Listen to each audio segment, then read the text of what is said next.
ভাবনা ও নির্দেশনায় পরিবার প্রধান শ্রীমতী সরকার, অংশগ্রহণে শ্রীমতী অসীমা সরকার এবং আমি শ্রী টিনা হালদার।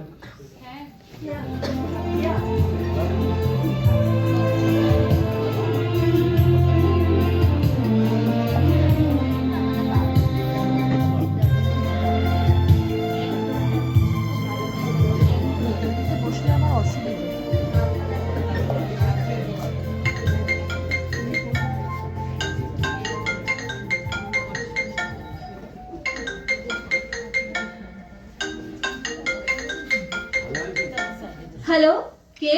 হ্যালো, আমি কি তনিমা সেনগুপ্তর সাথে কথা বলছি? ইয়েস, কিন্তু আপনি কে? আমি অমিতা ব্যানার্জি। কে অমিতা? আচ্ছা আচ্ছা, আমাদের সেই কলেজের ত্রিমূর্তির অমিতা কি? আরে এই তো, তুই ঠিক চিনেছিস। বরাবর তো স্মৃতিশক্তি খুব প্রখর, এখনো দেখছি তোর সব মনে থাকে। বেশ, তুই হলি তাহলে আমাদের সেই অমিতা। হ্যাঁ রে, আমাদের সেই সার্কেল, সেই ত্রিমূর্তি। অমিতা কল্লোল তনিমা, তনিমা কল্লোল অমিতা। কিন্তু এতদিন পরে? আর বলিস না, অনেকদিন ধরে তোকে খুঁজছি। পুরনো অনেকের কাছেই তোর ফোন নাম্বার চেয়েছি, জানিস কেউ দিতে পারিনি, খুব মন খারাপ হয়েছে। কিন্তু তারপরে আমার ফোন নাম্বার তো তোর কাছে ছিল। সে অনেক কথা, বলবো তোকে পরে। এই শোন না, আমি খুব শিগগিরই তোর সাথে দেখা করতে চাই, প্লিজ তুই না করিস না। না করার কোনো প্রশ্ন নেই, তবে একটু অবাক হচ্ছি, তোরা দুজনেই তো শেষে আমাকে একদম বয়কট করেছিস। আর না ওসব কথা। বেশ, ছাড়লাম। কল্লোলও কি দেখা করতে চায়? আসবে ও? সব বলবো তোকে সেসব, তুই শুধু খুব তাড়াতাড়ি একটা ডেট দে, দেরি করা চলবে না। বেশ, আজ তো শুক্রবার, অফিসে যাব, কালকে হাফ ডে, তাহলে পরশু অর্থাৎ কামিং সানডেতে মিট করব, অবশ্য তোর যদি কোনো প্রবলেম না থাকে। না না, আমার কোনোদিনই কোনো সমস্যা নেই। বেশ, রবিবার আমরা দেখা করি, টাইমটা আর জায়গাটা তুই ঠিক করে আমাকে জানা। আচ্ছা, এটাই তো তোর ফোন নাম্বার? ডিলিট করে দিয়েছিলাম, আবার সেভ করে নিলাম, রাখলাম।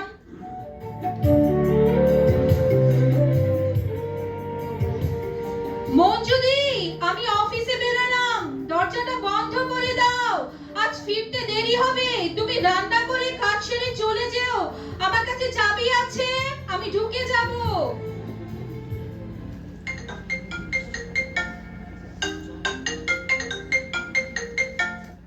হ্যালো তনিমা, কখন থেকে রিং হচ্ছে, ধরছিস না কেন? আজ আমরা বিকেলে ঠিক 5টায় কলেজ স্ট্রিট কফি হাউসে মিট করছি তাহলে। হ্যাঁ, যাব। দেখা করার আগ্রহ দেখে তো অবাক হচ্ছি, বেশ এক্সাইটেড তুই, রাখলাম।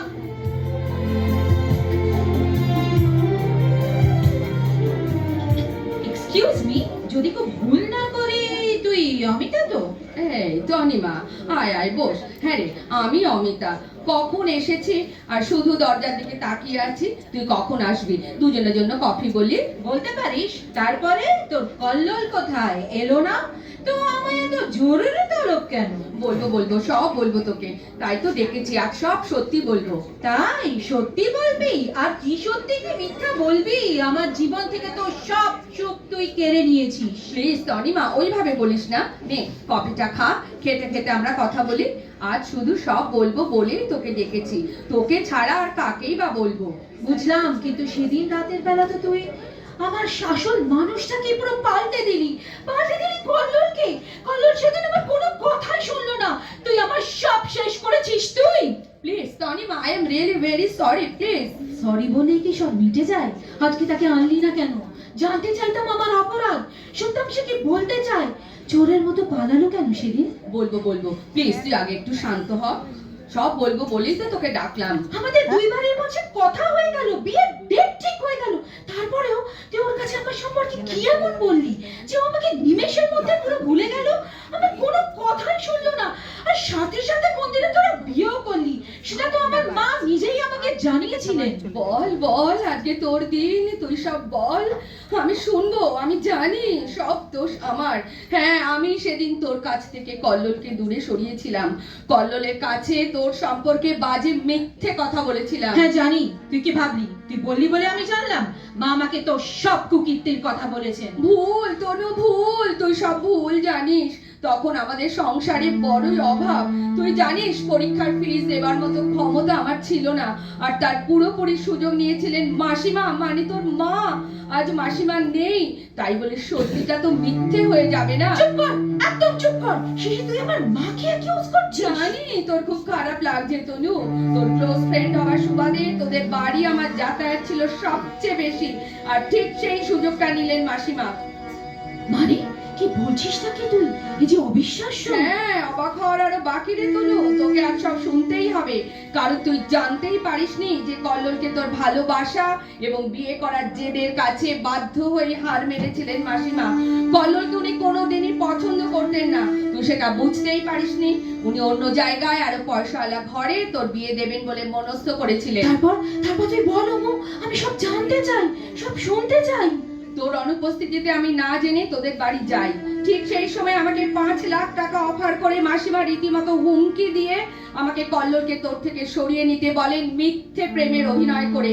না হলে ওই টাকা দিয়ে গুন্ডা ঠিক করে উনি কল্লোলকে পৃথিবী থেকে সরিয়ে দেবেন। এত দূর? মা যদি আজ থাকতে। কল্লোল পৃথিবী থেকে সরে যাক, এটা আমি চাইনি। তাই মাসিমার প্রথম প্রস্তাবে আমি রাজি হয়ে যাই। তাছাড়া তখন খুব অভাব আমাদের, অতগুলো টাকা।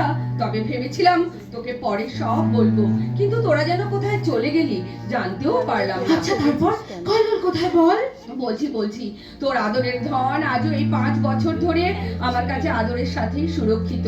মিথ্যা কথা বলেছেন মাসিমা, আমরা কোনো বিয়েই করিনি। আমি তো কোনোদিন কল্লোলকে ভালোই বাসিনি রে। আজও আমরা দুজন বন্ধু, ভালো বন্ধু। কোথায় কল্লোল অমু? তুই নিয়ে চল আমাকে। আমি আজ ওকে ভালোবাসি, মায়ের পছন্দ করা বড়লোক ছেলেকেও বিয়ে করি। যাবো তনু, নিশ্চয়ই যাবো। আর সেই জন্যই তো তোকে আমি পাগলের মতো খুঁজেছি। আমার আগের ফোনটা চুরি হয়ে যায়, তারপর ঘাটতে ঘাটতে কল্লোলের ফোন থেকেই শেষে তোর ফোন নম্বরটা পাই, আর সঙ্গে সঙ্গে আমি তোর সঙ্গে যোগাযোগ করি। বেশ এখন চল তো, এমনিতেই অনেক দেরি হয়ে গেছে, আর দেরি নয়। হ্যাঁ তনু, আজ তোর সম্পত্তি তোকে ফিরিয়ে দিয়ে আমি চলে যাব অনেক দূরে। আর কোনো কষ্টই তোদেরকে আমি দেব না। এখনো আরেকটু বাকি তনু।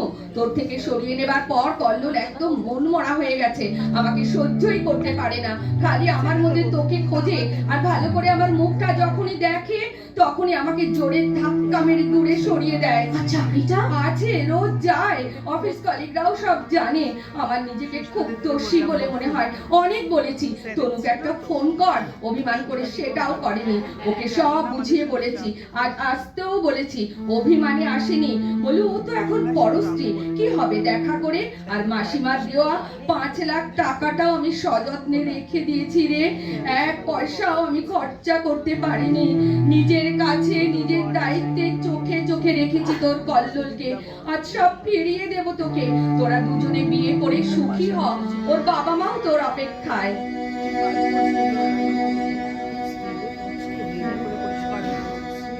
কল্লোল, দেখ কে এসেছে, চিনতে পারিস? তোকে কত বছর পরে দেখলাম, আর তোকে কেউ আমার থেকে আলাদা করতে পারবে না। আমরা 3 জন আবার সেই আগের মতো কলেজের দিনগুলোর মতো আনন্দে একসাথে থাকবো, সময় কাটাবো। আর অমু, তোর আমাদের ছেড়ে কোথাও যাওয়া চলবে না। সে কি রে, আর বিয়েটা? নো বিয়ে, অনলি ফ্রেন্ডশিপ, বুঝলি? Only friendship. আর এরই নাম কৃতজ্ঞতা। তুই আমার কল্লোলকে ফিরিয়ে দিয়েছিস, তাই কোনো মূল্যেই তোকে আমি হারাতে পারবো না। আমাদের সব ভুল বোঝাবুঝির অবসান আজ এখানেই হোক। সামনে শুধুই আনন্দ আর নতুন জীবন। আর সেই ত্রিমূর্তি, অমিতা কল্লোল তনিমা, তনিমা কল্লোল অমিতা। নমস্কার।